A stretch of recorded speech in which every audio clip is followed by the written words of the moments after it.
Hi, thank you very much, Wendy. And again, hello, everybody worldwide. I'm Jonathan out in Jakarta. Thank you very much for joining us today. Whatever time zone you're in right now, we're talking about 10 p.m. Southeast Asia time in Jakarta. Today, we're going to talk about something that is a little bit different than what folks are using Agile for out here. And what was interesting for me is we were working with clients, and our clients run the gamut of industries, from banks, financial companies, internet providers, Fortune 500s, and so forth. And then one of our clients, and also a sister company of ours, is a tech integrator. It's an integrator that's been very successful in Southeast Asia for the last 25 years almost. But their business is being disrupted. And what I mean by disrupted is the industry is disrupted. They're traditional businesses that they considered traditional, that were really financially successful for them, were the ERP systems, the CRMs, HRIS, human resource, financial systems. And those are all disrupted by cloud systems. So, for example, people aren't putting in huge ERPs now on site. They're going right to the cloud with Oracle, or they're going right to a cloud with SAP or another brand, or even Microsoft. And same thing with human resources. Everything's out in the cloud. So that end of the business is highly disrupted. Can everybody hear me out there? I just got a request to speak louder, so I'll try to accommodate. So anyhow, so as we talk about the disrupted systems, what's going on in the world, we also have data security that's disrupted, and firewalls and monitoring systems in our region in Southeast Asia. Microsoft, for example, is becoming a big player, and other cloud providers in data security. They're coming and selling whole security solutions. Coming saying, we'll handle everything for you, which is a totally wild concept for somebody who's been in IT as long as I have. Because we, with Microsoft for many years, had some security issues. And then we have desktops being disrupted. We have MS365, Google Apps, etc. And this doesn't include the next area of disruption that we're facing from China and other countries. And if anybody thinks that China is not a threat, they probably should get on a plane, and I'll come meet them over in Shanghai or Shenzhen, and we'll take a look around at what's going on over there. We're out in this part of the world, and we're not promoting China by any sense, but if you're not at least scanning the world and seeing what they're doing, you probably should. Highly, highly, highly recommended.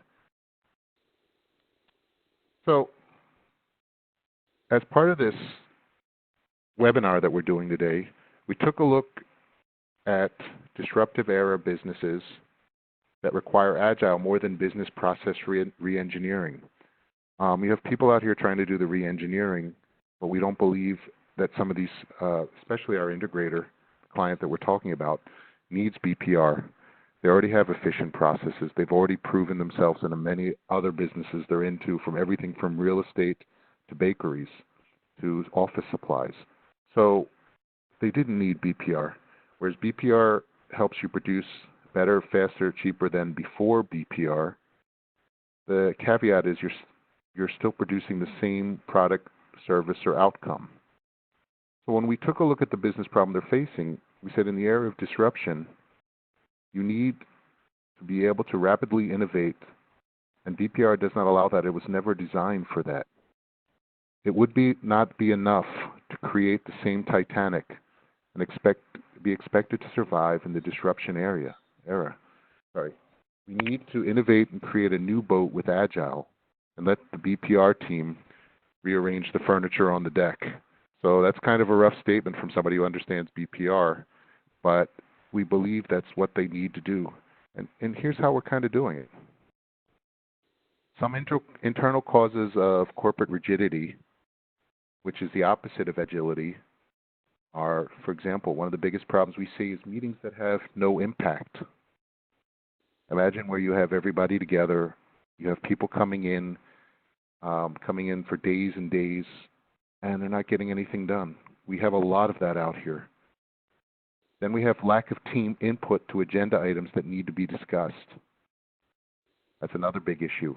So you have corporate rigidity. Then you have feedback mechanisms and bureaucracy. So the question we're asking in part of this presentation is, are we being agile at meetings? And if not, why? Because we don't have accountability for team members by team members themselves. They're not getting done what they're supposed to. Targets not being met, management not being able to see the issue fast enough. So we're facing that. Then we're also facing velocity of speed issues and adaptation of speed issues, and then cycle speed and reporting issues. The reports are not getting where they need to be at the right time. Can we wait for a monthly meeting to the BOD, or should we have it daily or weekly? Then teamwork issues. So we're proposing, and we're working with clients out here, saying to them properly implemented Agile frameworks can help if the BOD and staff share an understanding of how Agile works in order to inspect and adapt quickly. That's the big thing right there, inspection and adaptation. We're not seeing it here. Here we're out telling the clients that we are Agile, but sometimes in our own internal processes, we're really not. So what exactly is agility? And I apologize for anybody that practices agility out there, but for everybody that doesn't, I just have to get everybody on the same page. We'll talk about the manifesto and what exactly is Agile. So based on the Agile manifesto, Agile is based on self-organizing teams.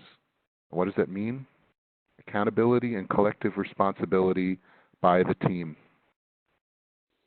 Based on short cycles with constant delivery of value and indefinite flow, no burnout. And what is the value? When everybody says value, this is the deliverable.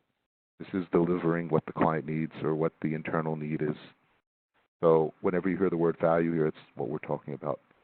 The pillars of Agile are transparency, inspection, and adaptation. So if we think about that, how can we inspect and adapt at a meeting? We'll talk about that. The ability to move quickly and easily equals agility. They use it in the old days to talk about a project management, especially for software.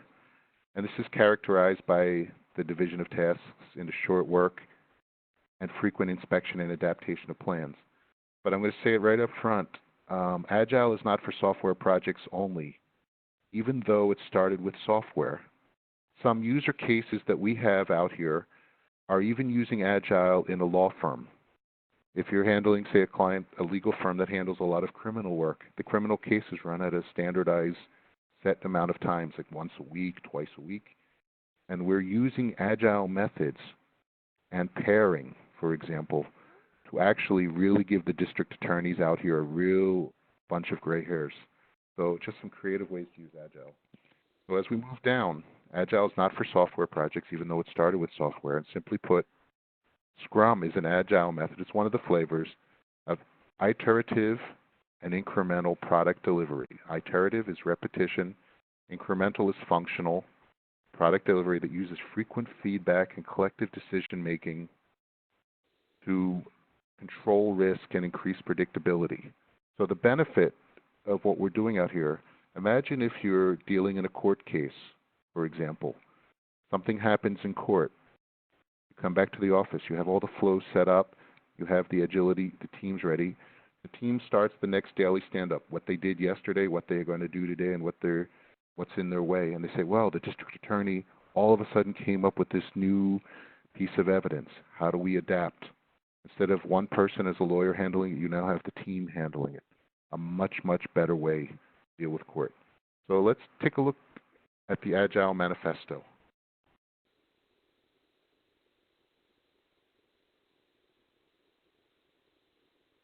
The Manifesto for Agile Software Development, and source is the agilemanifesto.org, is we are uncovering better ways of developing software by doing it and helping others do it. And again, note, Agile is not just for software anymore.